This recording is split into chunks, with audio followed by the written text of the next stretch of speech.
Integrated web pages for automation systems can be excellent tools, especially when it comes to diagnostics and control. Let me show you how easy we can do these.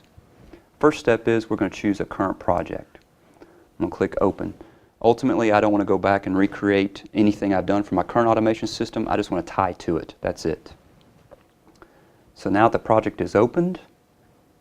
Just go to the Project View section of it. I'm going to choose the PLC. Double-click on the device configuration, give focus to that CPU, click on Properties, and in the Properties, the first thing that happens to pop up is the integrated web server. If I check this box, there's a little security note that pops up that tells us, hey, wait a second, do you want to have a password? For this application, I don't want to do that. All I got to do now is give focus back to the CPU and click Download. Now he's going to compile the fact that there's also a web server integrated with the code of the CPU. Click Load. Now finished. Now we have a web server integrated. If I go over to this iPad, first thing I want to do is click on Settings, go to the Wi-Fi, enable the Wi-Fi, and as you can see, I actually do have a wireless access point for this particular project right now. It is S7-1200, that's the one I want. I'm choosing that, and next thing I want to do is go to the browser. I want to find the IP address for the 1200. All I have to do is give focus to it, right click, Properties, go to Ethernet address. There's my Ethernet address.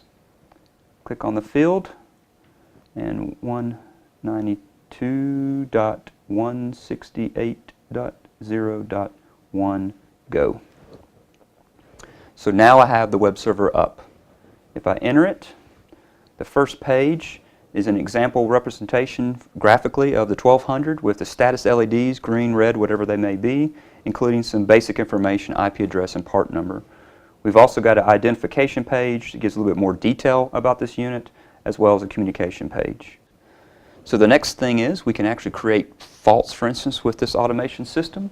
If I go over here and turn the potentiometer and create an analog fault, I'll notice that I get some status LEDs on the first page. Something is wrong. What I can do is go to the module information page, and I'll see some red wrench here.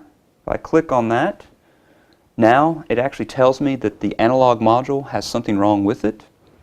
And then I can go to the diagnostic buffer, just like I would in the engineering system, and ultimately I can see I have a high limit exceeded on channel 0. Once I realize what the physical problem is, I can go back to the system, solve the problem, and then even in the web server I'll see and recognize the fault has been solved. Next thing that we can do is we can go to the variable status page, and as long as I know the tag within the control system, I can monitor any variable I want. So let me clear this one. And let's type in one of the variables that I know for this particular program. Click Go. I can actually see the status of this particular bit. In this instance, this is motor 1. This is a fill-in circuit we have in this program. If I go over here and turn it on, I can actually see the status has changed. So you can monitor any analog, digital, bit, byte, word, whatever you want to in this particular web server. So we're able to see all the diagnostics that a 1200 system can provide right out of the box, even in our web server. Next step is control code. Wouldn't it be great if we could tie control code directly to the current automation system and command it from this iPad? Let's do that. First thing I want to do is go to the main OB. Here's our standard fill-in circuit. I need to tie the virtual logic to the actual logic in this particular system. What I want to do is add some ORs. So there's a normally open contact, and here is a normally closed contact. And what I want to do is tie it to our tags from our global library. what we're able to do is create HTML code for a web page. You can put that in the global library and reuse it over and over and over again for all of your smart devices, including the tags associated for code for those. So let me go to the library. Here's our user-defined tags. Let me pull them back into the project. Now it physically has my tags and this code, and all I have to do is tie them together. There's the stop. There's the start. So now our virtual logic and our actual logic are now tied together. The next step is we want to add a www block, because this is going to be a user-defined web page, and we want to be able to call this virtual logic against the actual logic in the CPU. Let's go to instructions, web server, and let's add this block. There's the www block. The control data block is always 333. And the output, I'm just typing in a tag name, AWP, and I'm going to use a default define tag. It's fine, whatever the default is, I'm okay with that. So now all of our logic for the control code is now complete. Next step is the HTML actual web page itself.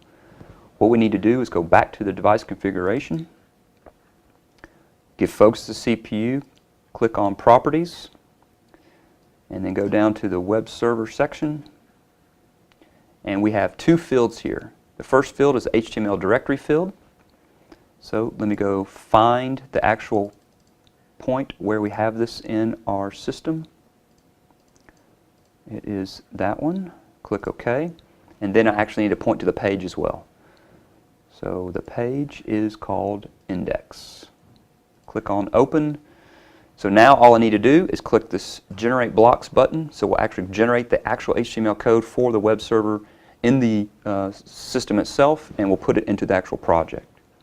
Now that they're there, all I have to do is give focus to CPU, download that. Now it's going to compile the user generated web page along with the code. Click Load. And then last but not least, we can click Finished, and we should have a fully functional system. So now the code has all been downloaded to the CPU. All we have to do is go over to the iPad. Let's refresh the standard web page. I can choose User Web Page at the bottom and launch it. Now I have my user-defined web page for control functionality. I have a log-on screen as well, which we didn't create a login, so we don't need to use it. And we got a control screen as well. I can click on Start. And as you can see, I can completely control this automation system with this iPad, and I did it just a matter of minutes. Now that is engineering efficiency.